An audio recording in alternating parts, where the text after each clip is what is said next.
everybody, before we begin this edition of Round 2, I want to take a minute of your time to mention this awesome campaign that's happening now, courtesy of Omaze. How does $20,000 towards your perfect PC build sound? That's a lot of money. You can probably invest in like 6 monitors, 3 keyboards, 3 microphones, and still only one RTX 3080 because, man. Either way, that kind of moolah can really help make your dream PC a reality. For hardcore gaming, live streaming, editing, graphic design, you name it, your imagination is the limit here. So here's how it works. Omaze is joining forces with Gamers Outreach to help children in need through the power of video games. For kids with extended hospital stays because of their conditions or treatments. Gamers Outreach, thanks to your donations, brings the entertainment to them for when the kids can't go out themselves. You guys know I am all about that charity life. I do like 2 or 3 events every year. If it means helping kids out through the power of video games, no less. So sign me up, and I think you should too. To potentially win that $20,000 prize for your PC and support a great cause, enter at omaze.com/scmj. Plus, you can use my special code to get yourself an additional 150 entries. You can also make a contribution to Gamers Outreach. $5, $10, $20, $50, whatever you feel like donating, you're supporting Gamers Outreach either way. You know, maybe for you it's not about the potential prize. Just want to help some kids out, you know? You can find the necessary links in the description below. Thanks to Omaze and Gamers Outreach for this great campaign, and most importantly, thank you for looking out for those that really need it. Let's continue on with the show. Are you ready for round 2? And welcome back to Round 2, where I take a second look at a game I already reviewed either because of patch updates, additional expansions, DLC, whatever I consider worthy enough for a second visit. And just as a note, I'm currently in the process of moving to my new place in Georgia, as I explained in the update video a couple of days ago, so I'm working with very limited tech here. It's got an iPhone for a camera, a laptop downstairs for editing, and a white void for a background, so working small, but in some way for this video, that's rather appropriate, wouldn't you think? So back in 2017, I looked at A Hat in Time, a 3D platformer throwing back to collectathons that swarmed the late 90s and early 2000s. Indie developer Gears for Breakfast managed to raise enough money and support their Kickstarter campaign, and through rigorous development and feedback, they managed to deliver what I considered a damn good game. In a year that also gave us Super Mario Odyssey for the Nintendo Switch, one of Mario's best 3D outings, I think so anyway. A Hat in Time was not at all bogged down by the looming shadow of Nintendo's premier mascot, and support has been strong enough through the last couple of years that the game has gotten a few additional chapters, Seal the Deal and NYAKUZA Metro, as well as some other knickknacks that we'll spend some time on today. And now that Mario is dead, and since the additional DLC chapter just got released into the console versions of the game at the time of its upload anyway, I figured now more than ever is an appropriate time to go back into the game. That said, if there's one thing I should immediately say as I'm heading back into this game, if you haven't invested in this yet, I can't recommend the PC version enough. It is clearly the favorite version of the game. You know, Seal the Deal and Yakuza Metro, along with everything else that came with those, they saw release way earlier on PC before they even got on consoles. And if getting the good stuff first wasn't incentive enough, the PC version still has the mod workshop, and it can't be overstated enough how much modding breathes new life into the game. I can't cover it all, there is simply too much to sift through, but you can fuck around with the new level designs. You can play as Mustache Girl if that's what you want, and the number of additional accessories and hats is through the roof, some that even have special abilities. My favorites being the Sonic Cap because the ground speed is simply ridiculous. It's exhilarating going so fast while I'm on the hunt for the next timepiece. There's also Lilac's headpiece from Freedom Planet, which I think was also officially endorsed by the devs. It gives Hat Kid Lilac Cyclone Spin.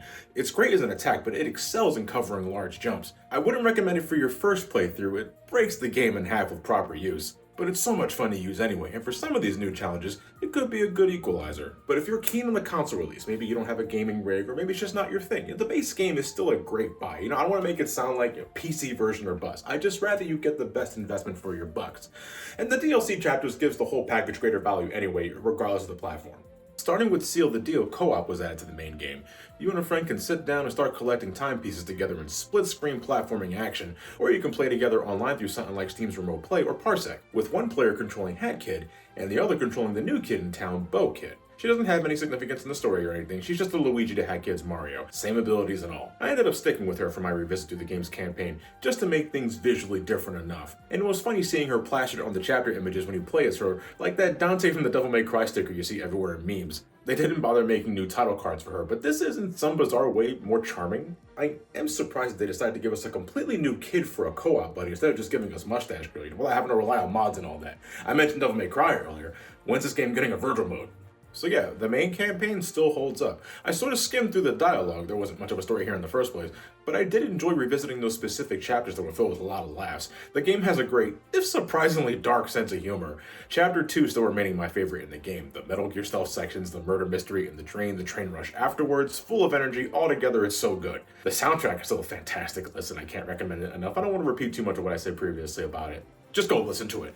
You know, I did grow a little fatigued at the thought of heading back to the Alpine skyline, considering I thought that chapter was a little bloated. And maybe it's just me, but I tended to notice the rough edges around the presentation more often this go around, and the stuttering. Every time a new chapter loads up, the game would sort of hang and skip on the audio. The game itself ran fine when everything was loaded, but it was the little things like that, which sort of added up over time. Maybe it was my capture software, I just don't remember it being that bad back in 2017.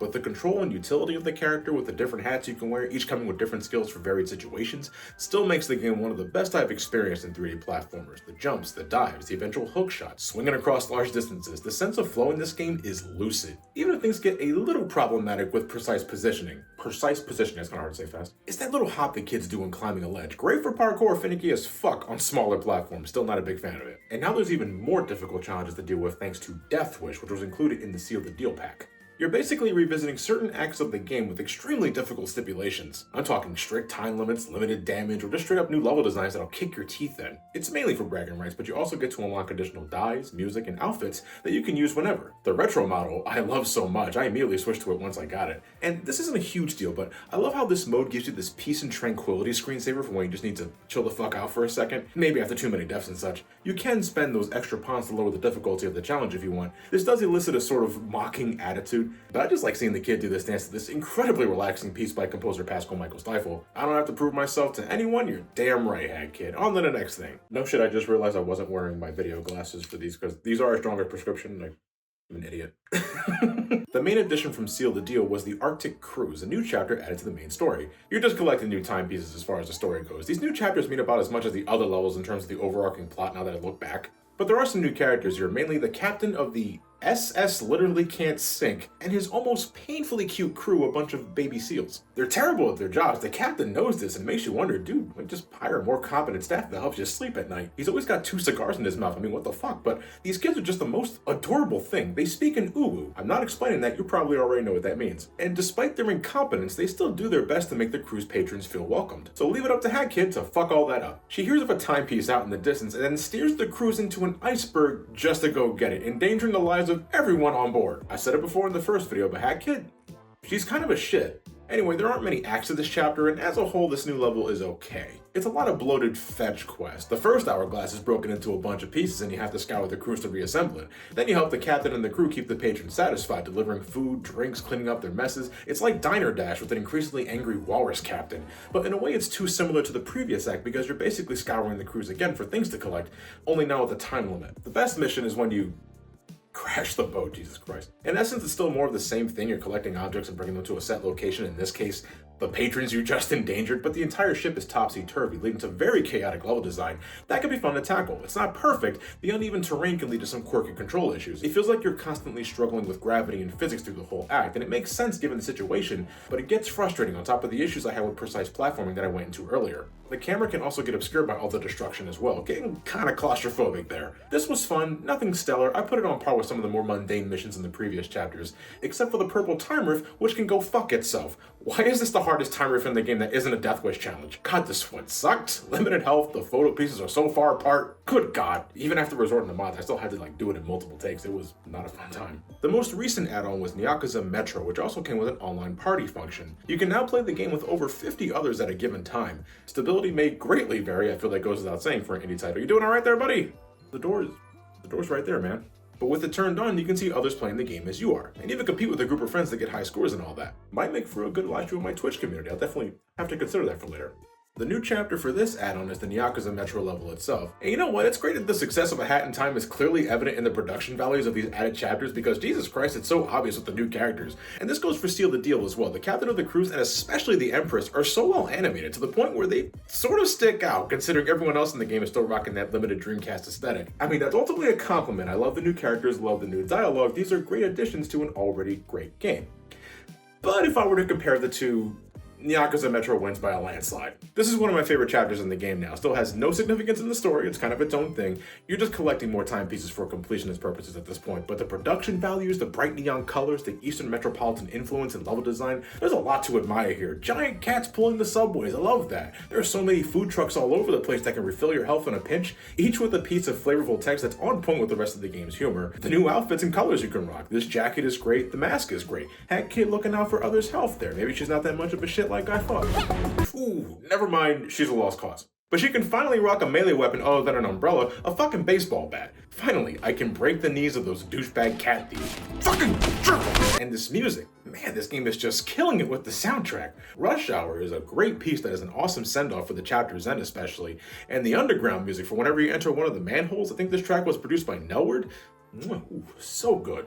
It is simply a joy to explore this city with the game's controls and hat abilities, and a lot of them are put to the test too. It's a very busy area, a little visually overwhelming at times, sure, but stimulating nevertheless. It's not as big as Alpine Skyline, though the spirit of the level is similar. It's a sandbox, with you purchasing new metro passes to unlock more areas with more timepieces to collect.